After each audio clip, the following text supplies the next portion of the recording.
I know it feels like summer just started the other day, but we are again at that time of year where people are starting to think about holiday gifts. And if you are the best gift giver ever, you're thinking about getting somebody one of these instruments. So let's talk about what's different in 2025 than was different in the past when we made one of these buying guide videos before.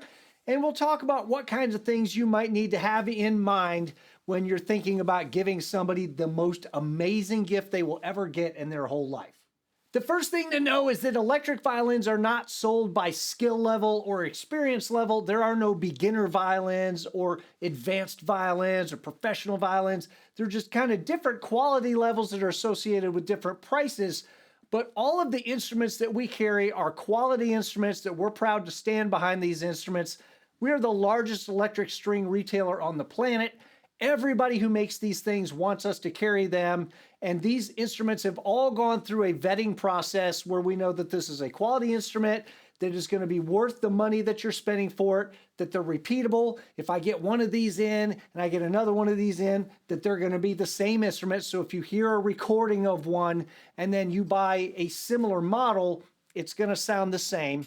And that we know that they're going to be reliable, we know they're easy to fix, all those types of things. We have vetted all these instruments to make sure that your money is going to be well spent. With that being said, the first electric instrument someone gets, obviously there's a little bit of uncertainty there. You don't know whether they're going to like it or not. So maybe you don't want to spend the top dollar on that instrument. So people will ask, what is maybe an entry-level budget instrument for us? Right now, in the fall of 2025, the entry-level price floor that we found is about $800.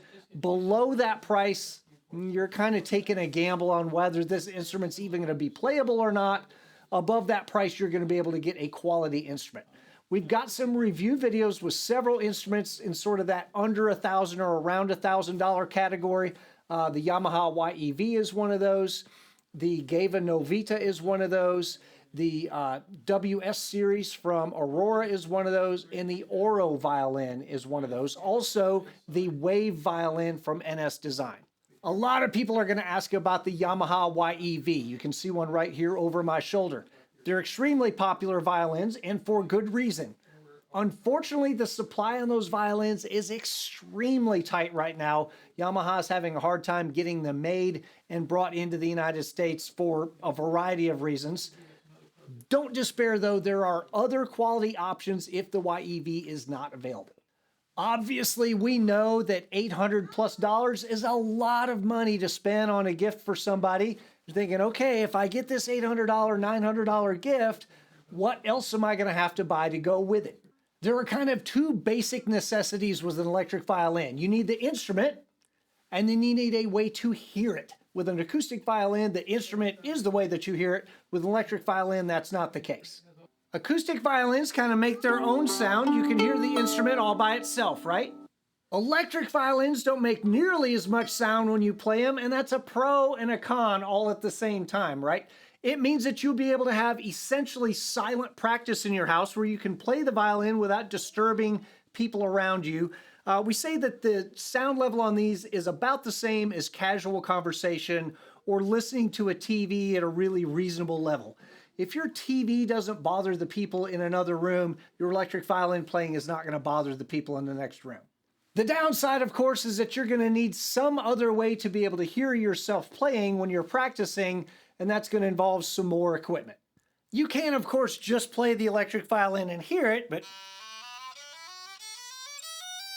it really isn't going to be a super pleasing sound. It really sounds a lot more like an acoustic violin with a mute on it. You're going to want some other way to hear. So kind of your two options are either to do headphone practice or to have some sort of amplifier in the room. With headphone practice, the advantage to that is that the player can hear themselves practice and nobody else in the house has to listen to it. With headphone practice, the advantage is that the player can hear themselves playing and nobody else in the house has to listen to it. The disadvantage, of course, is if you want to perform with this thing, like not everybody in the audience is going to be able to hear your headphones. When you look at the output jack on these instruments, it looks a lot like a headphone jack. It's just a larger size, right? Unfortunately, you can't just plug a set of headphones into a standard instrument output jack. There's about a million X difference in the amount of signal that's generated here and the amount you're going to need to hear with some headphones. So the simplest and maybe the most inexpensive solution would be something like a basic headphone amp. This has a battery in it that will power. You plug the instrument in here, you can plug your headphones in here, and there's a volume knob. The player will now be able to hear the amplified sound in their headphones, and again, it's not making any more sound to bother the other people in the house. The downside to that is that you're only hearing the direct sound off the instrument. There's no reverb in there to make it sound like you're playing in a cathedral or a hall. It's going to sound kind of dry and kind of dead. Another way to do headphone practice is to use an effects pedal that has a headphone out. So you can plug your instrument into this effects pedal, you can put some reverb or some EQ on there to adjust your sound a little bit, and then there's a headphone out here that you can run to your headphones again so you can hear and nobody else has to listen. These do cost a little bit more than the headphone amps do. However, it's likely that you're going to want something like this in the future for your performances or for your recording. It doesn't necessarily have to be purchased in the same time that you purchase the instrument. It could be a thing that's later on. Another option could be a practice amp, something small like this that can sit on your desk. You can plug your instrument into this and you can hear the effects. You've got some ability to change your sound a little bit. It's not going to be loud. You're not going to be shaking the walls and bothering people 3 houses down, but you will be able to get some ambient sound in the room to hear yourself play. A lot of these also have headphone outputs on there, so this can be a little practice amp and a headphone jack kind of all in one. The downside to a practice amp like this is that this isn't going to be anywhere near loud enough to perform with, but even if you have another amp for performing later on in the future, you're still always going to be glad that you've got a practice amp somewhere at home. Maybe you don't want to haul that big thing home from where you're playing, or you don't want to pull it upstairs from the car. It's just nice to have a practice amp that doesn't weigh anything, just sits on the shelf. If you're one of those people that says, no, I'm going to buy once, I'm going to spend all the stuff I need to do the first time, be aware that even some of the big performance amps do have headphone jacks on them. So this can kind of handle 2 problems at the same time also. If, like a lot of people, you already have some musical equipment sitting around your house, maybe you've got another child who plays guitar, I've got a guitar amp sitting here, can I use that guitar amp for my electric violin? You can certainly try. In fact, we encourage people to do that. If you're not sure, just try it. The worst thing that can happen is that it's not going to sound good. It's maybe not going to be a good match between the instrument and the amplifier, and then you know, right? Maybe you don't have to spend money on another amp. The only way to know is to give it a try. You're not going to hurt anything by plugging a violin into an amp that maybe isn't best suited for that instrument. How will you know if that amp is suited for the instrument? Well, if you listen to the demo that's on our YouTube page for that instrument, your amp with that instrument should sound fairly close to that. If it's kind of way thin or super scratchy or really reedy, that's going to be an indication that maybe this amp isn't the best fit for that instrument. If you want to buy kind of a basic setup, I want to buy an instrument, maybe an effects pedal, and then an amp, there's a couple things you should be aware of. One is that these effects pedals usually require some type of power supply, either a 9-volt or a 12-volt power supply. It will usually say on the specs for that pedal if you look it up online. Sometimes they come with power supplies, sometimes they don't. You want to make sure that you have a power supply for the pedal, so when somebody opens their gift on whatever holiday you're celebrating, they're like, oh, great, it's a thing that I can almost use. You want to make sure that it does come with a power supply, or if it doesn't, that you've bought one separate. You also want to make sure that you've got cables to connect the instrument and the effects pedal and the amp. You might be looking online for a violin cable. There's no such thing as a violin cable. Most of the gear that we use is for guitars, so you may find it listed as a guitar cable or an instrument cable. You want to make sure that it is an instrument cable and it is mono, which means there's just one black line here. If you see one that has 2 black lines on there, that's a stereo cable, and that's going to be used for something else. You want to make sure it's a mono cable, an instrument cable, or a guitar cable. And you're going to need one between the instrument and the first thing you plug it into. Say it's an effects pedal. And then from the effects pedal, you're going to need another one to go to the amp. If you have multiple effects pedals, you need one kind of in between each one of those. You might be wondering about bows and strings and rosin and cases and all these sorts of things. Some of these violins come with cases, some of them don't. You'll just have to look on our website to see whether the instrument you ordered comes with a case or it doesn't. These violins generally fit into standard violin cases, even though they kind of look very different shaped. Most of them will fit in a regular violin case. The few that won't fit in a regular violin case tend to come with their own cases, so you don't have to worry too much about that. You can use the same bow that you have for your acoustic instrument on your electric instrument. We recommend that eventually you have as many instruments as bows, or that they match up. Just because if you got your acoustic and your bow, you put them in a case, then you grab your electric to go play somewhere, and you get there and you open it up, you go, oh no, my bow is in my other case. That can be a little bit of a headache.